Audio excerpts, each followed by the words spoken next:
તમામે તમામ ગુજરાતીઓ માટે ગૌરવની ક્ષણ છે। જી હા, જે ગરબા છે તેને વર્લ્ડ હેરિટેજમાં સ્થાન મળ્યું છે। જી હા, આપણી જે સાંસ્કૃતિક ધરોહર છે અને જે પરંપરા છે ગરબા, તેને હવે વર્લ્ડ હેરિટેજમાં સ્થાન મળ્યું છે। તે અંગે ચિતાર આપશે સહયોગી કૃષ્ણા પટેલ। જી કૃષ્ણા।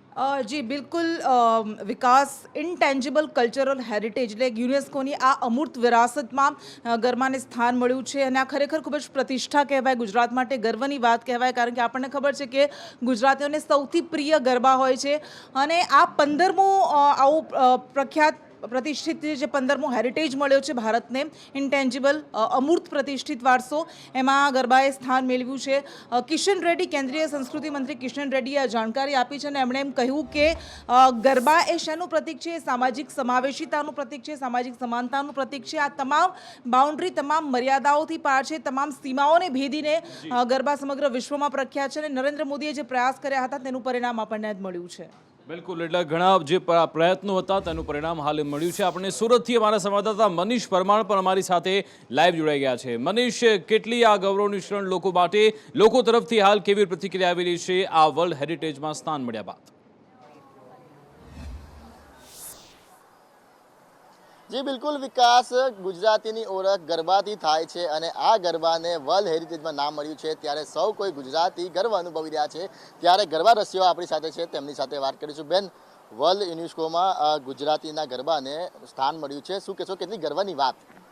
આપણા ગુજરાતીઓ માટે તો આ બહુ જ ગર્વની વાત છે, કારણ કે ગુજરાત એટલે ગરબો અને ગરબો એટલે ગુજરાત। આપણું એક કલ્ચરલ વેલ્યુ એ ફક્ત ને ફક્ત ગુજરાતીઓ માટે ગરબાથી જ આવે છે। અત્યારે બહુ જ પ્રાઉડની વાત છે કે વર્લ્ડ હેરિટેજમાં આપણા ગરબાને સ્થાન મળેલું છે અને એવું નથી, આ કૃષ્ણ ભગવાન જ્યારે ગોપીઓ સાથે રાસ કે ગરબા રમતા હતા તે સમયથી આજે ગરબા આવી રહ્યા છે। ફક્ત ગુજરાતની વાત ન કરતા આપણા ભારતમાં આટલા બધા રાજ્યો છે, આટલા બધા ફોક ડાન્સીસ છે, પણ ગુજરાતના ગરબા એક એવી નૃત્યની શૈલી છે કે દરેકે દરેક સ્ટેટમાં કોઈ બી વ્યક્તિ એવું નહીં હોય કે જે આ નામથી પારંગત ના હોય। અને ઓફકોર્સ ગુજરાતના ગરબા એ અત્યારે ખાલી ઇન્ડિયા પૂરતા સીમિત નથી, વર્લ્ડ વાઇડ દરેકે દરેક કન્ટ્રીમાં નવરાત્રિના 10 દિવસ આપણા ગુજરાતના ગરબા ધૂમ મચાવે છે। સો અત્યારે એઝ એક ગુજરાતી અને એક પ્રાઉડ ગુજરાતી તરીકે હું કહી શકું છું કે આ બહુ જ મોટો દિવસ છે જ્યારે આપણા ગરબાને વર્લ્ડ હેરિટેજનું એક બહુ મોટું બિરુદ મળેલું છે। બિલકુલ વિકાસ, જે રીતના ગુજરાતને વર્લ્ડ હેરિટેજમાં જે સામેલ કરવામાં આવ્યો છે ત્યારે જે ગુજરાતી રસિયાઓ છે તે કહી રહ્યા છે કે ગુજરાતનું જે ઓળખ છે તેને વર્લ્ડ હેરિટેજમાં નામ મળતા કહેવાય કે તેઓ ખુશી વ્યક્ત કરી રહ્યા છે। જી બિલકુલ, આભાર મનીષ તમામ જાણકારી આપવા બદલ। હવે સમાચારમાં આગળ વાત કરીએ તો સંસદનું શિયાળુ સત્ર ચાલી રહ્યું છે અને આજે શિયાળુ સત્રનો ત્રીજો દિવસ છે। ગઈકાલે જમ્મુ કાશ્મીરને લગતા જે 2 મહત્વના બિલ રજૂ કરાયા હતા, જેમાંથી એક બિલ છે જમ્મુ કાશ્મીર પુનર્ગઠન બિલ અને આ જ બિલ પર ચર્ચા થઈ રહી છે। તેવામાં અમિત શાહ તરફથી આજે ફરી એકવાર ચર્ચા કરવામાં આવી અને અલગ અલગ તેમણે કેટલીક બિંદુઓ છે તે પણ ટાંક્યા છે। તેમણે કહ્યું છે કે જે બિલ આવી રહ્યું છે તેનાથી લોકોને અધિકાર મળશે, લોકોને ન્યાય મળશે અને સાથે સાથે જે નહેરુએ જે ભૂલ કરી હતી તે વિશે પણ તેમણે આજે વાત કરી છે। તેમણે કહ્યું છે કે હું ફક્ત ફેક્ટ્સ પર વાત કરું છું, જે ફારૂક અબ્દુલ્લાને જે પત્ર લખવામાં આવ્યો હતો તે વિશે હું વાતચીત કરી રહ્યું છું। બીજી બાજુ 370 હટાવ્યા બાદ એક પણ કાંકરી ફેંકવામાં નથી આવી અને આતંકવાદની ઘટના ઘટી છે તેવું પણ અમિત શાહે આજે નિવેદન આપ્યું। मान्यवर, इसमें से 2 सीटें कश्मीरी विस्थापितों के लिए होगी जो घाटी से विस्थापित हुए हैं और 1 सीट पाक ऑक्युपाई जम्मू कश्मीर के विस्थापित व्यक्तियों के लिए नामित की जाएगी। इसमें से एक महिला होना जरूरी है। इस प्रकार का एक कानूनी सुधार लेकर आज मैं यहाँ पर हुआ है। डिलिमिटेशन कमीशन के इतिहास में पहली बार 9 सीटें शेड्यूल ट्राइब के लिए आरक्षित की गई है और एसटी के लिए 9 सीटें और अनुसूचित जाति और जनजाति के लिए 20 सीटों का आरक्षण की व्यवस्था करें। नई जो स्कीम बनी है उसमें जम्मू में पहले 37 सीटें थी, 37 सीटें थी। ये भी न्याय का सवाल है। जम्मू में पहले 37 सीटें थी, अब 43 हुई है, 43 हुई है। कश्मीर में पहले 46 थी, अब 47 हुई है और पाक ऑक्युपाई कश्मीर की 24 सीटें, क्योंकि वो हमारा है, हमने रिजर्व रखी है मान्यवर, 24 सीटों को। इस तरह से पहले 107 सीटें जम्मू कश्मीर विधानसभा में थी, अब 114 सीटें हुई है। पहले 2 नॉमिनेटेड मेंबर हुआ करते थे, अब 5 नॉमिनेटेड मेंबर मान्यवर इसमें होंगे। जम्मू कश्मीर के कानून के हिसाब से 2 महिलाओं को राज्यपाल द्वारा मनोनीत किया जाता है और धारा 15 के अनुसार किया जाता है। और अब इसमें कश्मीरी प्रवासियों में से 2, जिसमें से 1 महिला, और पाक ऑक्यूपाई कश्मीर से 1 नामांकन किया जाएगा। સમાચાર રાજકોટથી, જ્યાં ભેળસેળિયા તત્વો બેફામ બન્યા છે અને લોકોના સ્વાસ્થ્ય સાથે ચેડા કરી રહ્યા છે। જે વસ્તુ વેચવામાં આવેલી છે, બજારમાં જે વસ્તુ ફરી રહી છે, તમામે તમામ જાણે કે ભેળસેળવાળી છે। કારણ કે સમયાંતરે જે ફૂડ એન્ડ ડ્રગ્સ વિભાગ દ્વારા તપાસ કરવામાં આવે છે, સેમ્પલ લેવામાં આવે છે, આ તમામ જે નમૂના છે તે ફેલ થઈ રહ્યા છે। વધુ એકવાર કેટલાક સ્થળ પર જે નમૂના લેવામાં આવ્યા હતા તે ફેલ ગયા છે। રાજકોટમાં અલગ અલગ વિક્રેતાને ત્યાં તપાસ કરવામાં આવી હતી, જ્યાંથી સેમ્પલ જે લેવામાં આવ્યા તે ફેલ ગયા છે। શ્રીખંડ સહિતના જે નમૂના લેવામાં આવ્યા હતા ફેલ ગયા છે। સાથે સાથે જે કેટલીક ફરાળી ચીજવસ્તુ બનાવવામાં આવતી હતી તેમાં ઘઉં અને મકાઈનો લોટ વાપરવામાં આવતો હતો તેવી પણ જાણકારી મળી છે। આ જ અંગે જાણકારી આપશે અમારા સંવાદદાતા મયુર સોની, અમારી સાથે લાઈવ જોડાઈ ગયા છે। મયુર, મનપા તરફથી શું કાર્યવાહી થઈ રહી છે? કેટલા સમયથી આ ભેળસેળિયા તત્વો બેફામ બનેલા છે? વિકાસ, રાજકોટ મહાપાલિકાએ શ્રાવણ મહિનો, નવરાત્રિ અને એ પહેલાના દિવસોની અંદર અલગ અલગ ખાદ્ય પદાર્થના નમૂના લીધા હતા। કુલ મિલાવીને 100 જેટલા નાના મોટા નમૂના લેવામાં આવ્યા હતા। તેમાં શ્રીખંડ, ફરાળી પેટીસ, ફરાળી લોટ અને અન્ય વસ્તુઓ છે તેમના નમૂના મુખ્ય રૂપથી લેવામાં આવ્યા હતા। આ નમૂનાઓનો 2 મહિના બાદ રિપોર્ટ આવ્યો છે કે આ નમૂનાઓ ફેલ થયા છે। 4 જેટલી પેઢી છે તેમની સામે એજ્યુકેટેડ કાર્યવાહી કરવામાં આવી છે, એટલે કે સામાન્ય રૂપથી કહી શકાય કે તેમની સામે કલેક્ટર ઓફિસની અંદર કેસ કરવામાં આવ્યા છે। આમની અંદર તેઓ દંડ ભરીને આ પેઢીઓ છે તે બચી જશે। પરંતુ સવાલ એ ઉઠી રહ્યો છે કે 2 મહિના સુધી આ નમૂનાઓના રિપોર્ટ કેમ નથી આવતા? કારણ કે રાજકોટવાસીઓ પૂછી રહ્યા છે કે જો મહાપાલિકાને આરોગ્ય વિભાગ દ્વારા ખાસ પ્રકારની ફૂડ સેફ્ટી વેન આપવામાં આવી હોય, મેજિક બોક્સ આપવામાં આવ્યું હોય, આ નમૂનાનું સ્થળ ઉપર જ પરીક્ષણ થઈ શકતું હોય, છતાં પણ તેમને અન્ય લેબોરેટરીની અંદર મૂકવાનો આગ્રહ શું કામ રાખવામાં આવ્યો હતો? હાલ તો કાર્યવાહી કરવામાં આવી રહી છે, પરંતુ સાથે ઝડપી કાર્યવાહી થાય તે પ્રકારની માંગ અને આશા છે તે રાજકોટવાસીઓ રાખી રહ્યા છે। બિલકુલ, આભાર મયુર તમામ જાણકારી આપવા બદલ। હવે વાત કરીશું ગુજરાતમાં મળી આવેલા નકલી ટોલ નાકા વિશે। જી હા, તમામના નાક નીચે આ નકલી ટોલ નાકું ચાલતું હતું, કોઈને ખબર નથી। સ્થાનિક પ્રશાસન, મામલતદાર, પોલીસ, ઘણા બધા લોકો ત્યાંથી પસાર થતા હશે, પરંતુ કોઈને તેના વિશે ખબર ન પડી। ને હવે ઘોડા છૂટ્યા બાદ તબેલાને તાળા મારવા જેવો ઘાટ સર્જાયો છે। બેઠકોનો દોર શરૂ થયો છે, તપાસના નાટક થઈ રહ્યા છે। આ અંગે શું અપડેટ છે જણાવશે સહયોગી જિગ્નેશ પટેલ। જી જિગ્નેશ।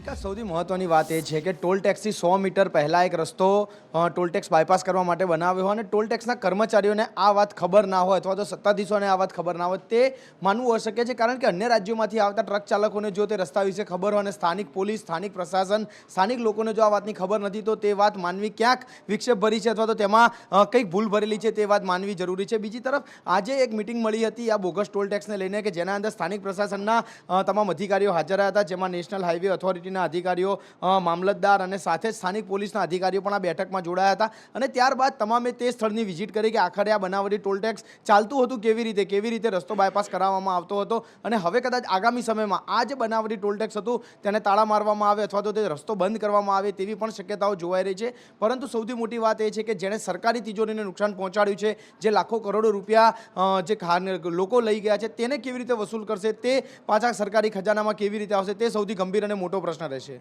બિલકુલ, આભાર જિગ્નેશ તમામ જાણકારી આપવા બદલ। અને આજે વર્ષ 2023 રહ્યું છે, આખું વર્ષ જાણે કે નકલીના નામે રહ્યું છે। ચારે બાજુ જાણે કે બધું નકલી જ છે, અસલી કંઈ જ નથી તેવું લાગી રહ્યું છે।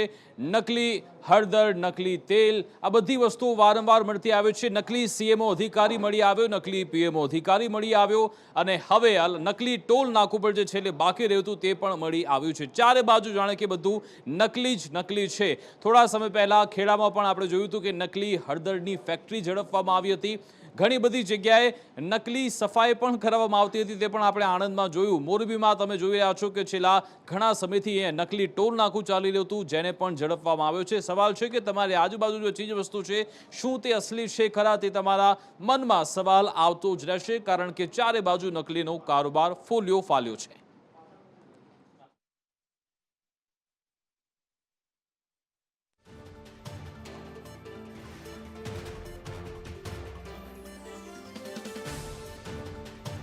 બિલકુલ આભાર પ્રતિક, તમામ જાણકારી આપવા બદલ। સમાચારમાં આગળ વાત કરીએ તો હૃદયરોગના કેસ સતત વધી રહ્યા છે। ગુજરાત સહિત ઘણા બધા એવા રાજ્યો છે કે જ્યાં હૃદયરોગના હુમલાના કારણે ટપોટપ લોકોના મોત થઈ રહ્યા છે। ખાસ કોરોના બાદ આ સંખ્યા સતત વધી રહી છે અને તેને લઈને હવે આરોગ્ય વિભાગ સક્રિય થયું છે અને લોકોને CPR ટ્રેનિંગ આપવા માટે એક આખું અભિયાન શરૂ થયું છે। આરોગ્ય મંત્રાલયે લોકોને CPR ટ્રેનિંગ આપવાની શરૂઆત કરી છે। દેશભરની અનેક એવી હોસ્પિટલ 1165 કરતાં વધારે હોસ્પિટલોમાં મેડિકલ, ડેન્ટલ અને નર્સિંગ કોલેજમાં લોકોને CPR ટ્રેનિંગ આપવામાં આવી રહી છે। એક જ દિવસમાં 10 લાખથી વધુ લોકોને ટ્રેનિંગ આપવામાં આવી CPRની।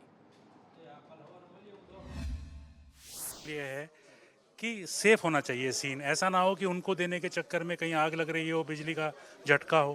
तो सीन सेफ है, फिर मुझे निर्धारित करना है कि क्या ये चक्कर खा के गिरे हैं या एक्चुअल अरेस्ट में है, कार्डियक अरेस्ट। तो मैं इनको देखूंगा कि होश में है या नहीं। जैसे ही मुझे पता चला कि ये बेहोश में हैं, तो बेहोश होने के बाद मैं तुरंत इमरजेंसी एक्टिवेट करूंगा कि कुछ तो प्रॉब्लम है। इतनी देर में कोई जाएगा, पास में ये मशीन होती है AED जो एयरपोर्ट्स पे लगी हुई है, इंडिया में मेट्रो स्टेशंस पे लगी हुई है, तो इसको बुलाने के लिए मैं किसी को भेजूंगा। जब तक वो आएगा तब तक मैं चेक करूंगा, पल्स चेक करके कि क्या ये कार्डियक अरेस्ट में है या ऐसे ही बेहोश हैं। जैसे ही मुझे पता चला, तो वो कहाँ पे उंगली रख के करेंगे? हम इनके ठोड़ी के नीचे से हाथ सीधे लाएंगे, यहाँ पर गले का वो वॉइस बॉक्स होता है, और अपनी फिंगर यहाँ स्लाइड करेंगे लैटरली।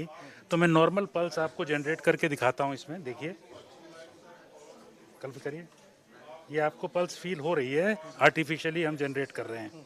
अब यहाँ पर पल्स नॉर्मली मेरे और आप में होती है। अगर इसमें पल्स नहीं है, ये सांस नहीं ले रहे हैं, छाती ऊपर नीचे नहीं हो रही है, तो मैं समझ जाऊंगा कि ये कार्डियक अरेस्ट में है। मैं तुरंत कंप्रेशन शुरू करूंगा। ये तो मुझे कपड़ा हटा करके ये देख करके कि लोकल मेल है, फीमेल है या जो भी, और मैं निप्पल्स के बीच में लोअर हाफ ऑफ चेस्ट, ये बीच की जो हड्डी होती है जो हम सब फील कर सकते हैं, उस पर एक हाथ ऐसे रखूंगा हथेली को, और दूसरा हाथ ऐसे इसके बीच में रख के, और फिर मैं अपनी एल्बोज सीधी करके इसको कंप्रेस करूंगा। ये कंप्रेशन की स्पीड 100 से 120 पर मिनट है। 30 कंप्रेशंस मैं करूंगा और मैं उसके बाद 2 ब्रेथ्स दूंगा। ब्रेथ देने के लिए मैं इस मास्क को, जो पॉकेट मास्क है या बैरियर डिवाइस है, ऐसे रखूंगा। इसको ऐसे हेड टिल्ट चिन लिफ्ट जिसको कहते हैं करूंगा, उससे ये गले की पाइप सीधी हो जाती है।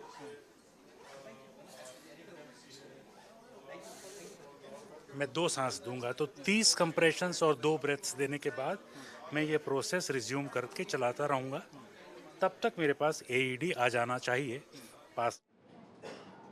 સમાચારમાં આગળ વાત કરીએ તો ગુજરાત જ નહીં પરંતુ વિશ્વભરમાં જે ટેસ્ટ ઓફ ઇન્ડિયાના નામે જાણીતી બ્રાન્ડ છે અમૂલ, તેની જેમ જ હવે રાજ્યની APMCનું એક ફેડરેશન બનવાનું છે। જી હા, રાજ્યભરની બધી જ APMC એક ફેડરેશન હેઠળ આવશે તેવી કવાયત અત્યારે હાથ ધરવામાં આવી રહી છે। ફેડરેશનના નિર્માણ માટે કેટલીક સૂચન પણ મળી રહ્યા છે, તેના માટે મહત્વની બેઠક પણ મળી રહી છે। અમૂલની જે ફેડરેશન છે તે હેઠળ જ રાજ્યની તમામ જે APMC છે તેને એક ફેડરેશન હેઠળ લાવવામાં આવે તેવી કવાયત થઈ રહી છે। આગામી સપ્તાહમાં અથવા તો મહિનામાં આ અંગેની જાહેરાત પણ થઈ શકે છે। આજ અંગે જાણકારી આપશે સંવાદદાતા હિરેન રાવલ અમારી સાથે લાઈવ જોડાઈ ગયા છે। જી હિરેન।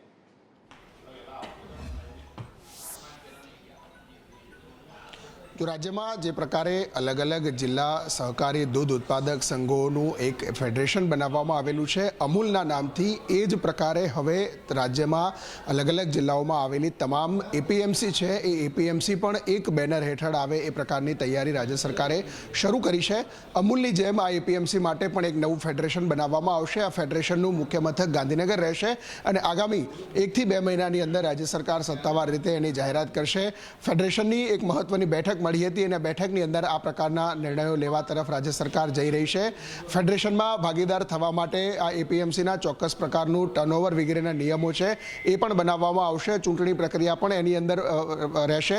આ ફેડરેશનનું અસ્તિત્વ આવ્યા પછી અમૂલ જે પ્રકારે પોતાની બ્રાન્ડની વૈશ્વિક સ્તરે વેચાણ કરે છે એ જ પ્રકારે APMCમાં જે તે APMCની જે ઉત્પાદન હશે અથવા તો મહત્વના જે જણસીઓ હશે એનું વૈશ્વિક સ્તરે કેવી રીતે વેચાણ કરવું, શું કરવું, એ પ્રકારની એ બાબતો પણ આ ફેડરેશનની અંદર આવરી લેવામાં આવશે. એક બેઠક આજે ગાંધીનગર ખાતે મળી હતી અને એ બેઠકમાં આ પ્રકારના નિર્ણયો લેવામાં આવ્યા છે. આગામી દિવસોમાં આ એપીએમસી માટેનું એક નવું ફેડરેશન શરૂ કરવામાં આવશે અને આ ફેડરેશનનું મુખ્ય મથક ગાંધીનગર રહેશે. અમૂલની જેમ આ ફેડરેશન પણ કામ કરશે. બિલકુલ આભાર હિરેન, તમામ જાણકારી આપવા બદલ. વાત કરીશું આગામી 22 જાન્યુઆરી 2024 કે જ્યારે આખો દેશ ફરી એકવાર દિવાળીનો પર્વ ઉજવવાના છે, કારણ કે લગભગ 500 વર્ષ બાદ રામલલ્લા ફરી એકવાર પોતાના મંદિરમાં ગર્ભગૃહમાં પ્રસ્થાપિત થવાના છે. તેના માટેની તડામાર તૈયારી થઈ રહી છે અને ગુજરાતમાં પણ તે માટે ખાસ તૈયારી થઈ રહી છે. સાથે સાથે જે આ પ્રાણ પ્રતિષ્ઠા મહોત્સવ થવાનો છે તેને લઈ હવે કેટલાક આઈબીના ઇનપુટ્સ પણ આવ્યા છે. શું છે જાણકારી મેળવીશું સહયોગી કશ્યપ પાસેથી. જી કશ્યપ. 22 જાન્યુઆરીએ રામલલ્લા જે છે પ્રાણ પ્રતિષ્ઠા તેની થવાની છે, તેને લઈને તડામાર તૈયારીઓ છે તે અત્યારથી આરંભવામાં આવી છે. તે પૂજારીને તાલીમની બાબત હોય, ત્યાં વ્યવસ્થાપનની બાબત હોય કે કોઈ પણ બાબત હોય, તમામ દિશામાં તૈયારીઓ છે તે તડામાર કરવામાં આવી રહી છે. ધ્વજદંડ માટે થઈ અને ગુજરાતના અલગ અલગ શહેરોમાં તેની કામગીરી છે તે આપવામાં આવી છે અને ધ્વજદંડ છે તે લગભગ તૈયાર છે અને હવે ગુજરાતથી તેને અયોધ્યા મોકલવામાં આવશે. બીજી બાજુ વાત કરીએ તો સિક્યુરિટી થ્રેટ પણ આપવામાં આવ્યા છે. આઈબી દ્વારા ઇનપુટ આપવામાં આવ્યું છે.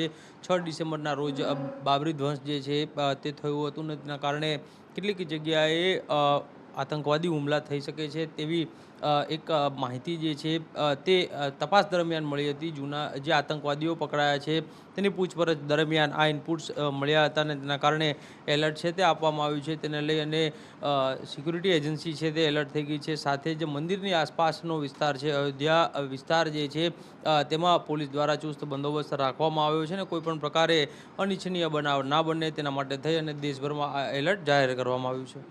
બિલકુલ આભાર કશ્યપ, તમામ જાણકારી આપવા બદલ. વાત કરીશું પહાડી વિસ્તારોમાં હિમવર્ષા થઈ રહી છે અને હિમવર્ષાના કારણે ઠંડીનું પ્રમાણ પણ સતત વધી રહ્યું છે. હિમાચલ પ્રદેશ હોય કે પછી જમ્મુ કાશ્મીર, તમામ જગ્યાએ આપણે જોયું 2 દિવસ પહેલા ભારે હિમવર્ષા થઈ હતી. તેના કારણે જે પારો છે તે સતત ગગડવા લાગ્યો છે. પહાડી વિસ્તારોમાં શું સ્થિતિ છે જાણીશું સહયોગી કિન્નરી પાસેથી. જી કિન્નરી. બિલકુલ વિકાસ, જે પ્રમાણે અત્યારે હિમવર્ષા થઈ છે, બરફ વર્ષા થઈ છે, તેના કારણે થઈને પહાડી વિસ્તારોની અંદર જાણે ઠંડીનું એક મોજું ફરી વળ્યું હોય તેવા પ્રકારના દ્રશ્યો જોવા મળી રહ્યા છે. મહત્વપૂર્ણ રીતે ઉત્તરાખંડ અને હિમાચલ પ્રદેશની વાત કરવામાં આવે તો બરફ વર્ષા બાદ ઠંડી વધી છે. પહાડી વિસ્તારોની અંદર લઘુત્તમ તાપમાન જે છે તે માઇનસની અંદર જતું રહ્યું છે. મહત્વપૂર્ણ રીતે કેલોંગ છે, કલ્પા છે, મનાલી છે, આ તમામ જે વિસ્તારો છે, જે જગ્યાઓ છે, ત્યાં જે તાપમાન છે શૂન્યની નીચે જતું રહ્યું છે. કેલોંગની અંદર -7.3 ડિગ્રી તાપમાન નોંધાયું છે. સુમડોમાં -2.8 ડિગ્રી, કલ્પામાં -1.6 ડિગ્રી જેટલું તાપમાન પહોંચી ગયું છે. તો મનાલીનું તાપમાન જે છે તે -0.6 પર પહોંચેલું જોવા મળી રહ્યું છે. નારકંડામાં 0.4 ડિગ્રી અને શિમલામાં 4.6 ડિગ્રી જેટલું તાપમાન પહોંચ્યું છે. જો ઉત્તરની વાત કરવામાં આવે, શ્રીનગરની અંદર -1.6 ડિગ્રી જેટલું તાપમાન નોંધાયું છે. પહેલગામની અંદર -4.3, ગુલમર્ગમાં -2.3 ડિગ્રી અને લેહમાં તાપમાન -10 ડિગ્રી પર પહોંચી ચૂક્યું છે. બિલકુલ આભાર કિન્નરી, તમામ જાણકારી આપવા બદલ. વાત કરીશું ગુજરાત વિશે, કારણ કે ગુજરાતમાં પણ ભેજ વધવાથી હવે ઠંડીમાં સતત વધારો થઈ રહ્યો છે. હવામાન વિભાગે પણ આગાહી કરી છે કે ધીરે ધીરે ઠંડીમાં વધારો થવાનો છે. હાલ ગુજરાતમાં શું સ્થિતિ છે, હવે હવામાન વિભાગે ગુજરાતમાં વાતાવરણને લઈ શું કહ્યું છે જણાવશે અમારા સહયોગી દિવ્યા ચૌહાણ. જી દિવ્યા. વિકાસ, અત્યાર સુધીમાં રાજ્યમાં ઠંડીનો પારો છે તે દિવસે ને દિવસે વધી રહ્યો છે. સાથે જ હવે ઉત્તર પૂર્વના પવનોના કારણે અનેક વિસ્તારોમાં ઠંડીનું જોર વધવાનું અનુમાન રાજ્યના હવામાન તરફથી પણ વ્યક્ત કરવામાં આવ્યું છે. તો અમદાવાદ સહિતના અલગ અલગ વિસ્તારોમાં પણ ઠંડીનું પ્રમાણ એટલી જ હદે વધવાનું છે. ડીસામાં પણ સૌથી ઓછું તાપમાન નોંધાયું છે. સાથે જ લઘુત્તમ તાપમાનમાં પણ 2 થી 3 ડિગ્રી હજી પણ ઘટી શકે તેવું પણ અનુમાન હવામાન વિભાગ તરફથી કરવામાં આવ્યું છે. અમદાવાદમાં ગઈકાલ સુધીમાં રાત્રિ દરમિયાન 18 ડિગ્રી તાપમાન નોંધાયું હતું, જ્યારે 18 થી 17ની આસપાસ આગામી દિવસમાં પણ રહે તેવું અનુમાન પણ હવામાન વિભાગ તરફથી કરવામાં આવ્યું છે. એટલે કે ભેજવાળા વાતાવરણના કારણે તો કેટલાક વિસ્તારમાં વાદળછાયું વાતાવરણ હોવાના કારણે અનેક વિસ્તારોમાં ઠંડીનો પારો દિવસે ને દિવસે વધતો જણાશે. જી. તો ગુજરાતમાં આજે પણ લોકોમાં મુસાફરીને લઈ કોઈ અવેરનેસ નથી ગંભીર રીતે, અને જોખમી મુસાફરી કરવામાં આવતી હોય છે અને એટલે જ પછી અંતે ગંભીર અકસ્માત થાય છે. કેટલીક બાબતોમાં મોતની ઘટના પણ બનતી હોય છે. વધુ એક આવી ઘટના બની છે છોટાઉદેપુરમાં, જણાવશે સહયોગી ધવલ પટેલ. જી ધવલ. આજે છોટાઉદેપુરના કવાંટનો એક વિડીયો વાયરલ થયો છે જેની અંદર જીપની અંદર ખીચોખીચ મુસાફરો ભરેલા છે, બહાર વિદ્યાર્થીઓ પણ લટકતા નજરે પડી રહ્યા છે, કારણ કે આ વિસ્તારની અંદર એસટી બસની ટ્રાન્સપોર્ટની સુવિધા ઓછી છે ને તેના કારણે આ જોખમી મુસાફરી થઈ રહી છે. પરંતુ માની લો કે અહીંયા જો કોઈ અકસ્માત થાય, કોઈ વિદ્યાર્થી લટકે છે ને તે પડી જાય તો આના માટે જવાબદાર કોણ? આરટીઓ પણ આના ઉપર કોઈ કાર્યવાહી નથી કરી રહ્યું, કારણ કે જે જીપ હોય છે તેની ક્ષમતા 15 થી 16 લોકોની હોય છે. જ્યારે આ વિડીયો જે દેખાય છે તેની અંદર અંદાજે 40 કરતાં પણ વધુ લોકો સવારી કરતા દેખાઈ રહ્યા છે, કારણ કે આ બહાર લટકતા લોકો નજરે પડી રહ્યા છે. તો અંદર કેટલા ભર્યા હશે તેનો તો હજી કોઈ અંદાજ જ નથી. અને આવા જ્યારે કોઈ મોટા અકસ્માત થતા હોય છે ત્યારે મૃત્યુઆંક પણ મોટો રહેતો હોય છે. એટલે આરટીઓ જો આવી જ રીતે બેદરકાર રહેશે તો આવી જોખમી મુસાફરીમાં ખૂબ મોટો અકસ્માત થવાનો ભય પણ રહેલો છે.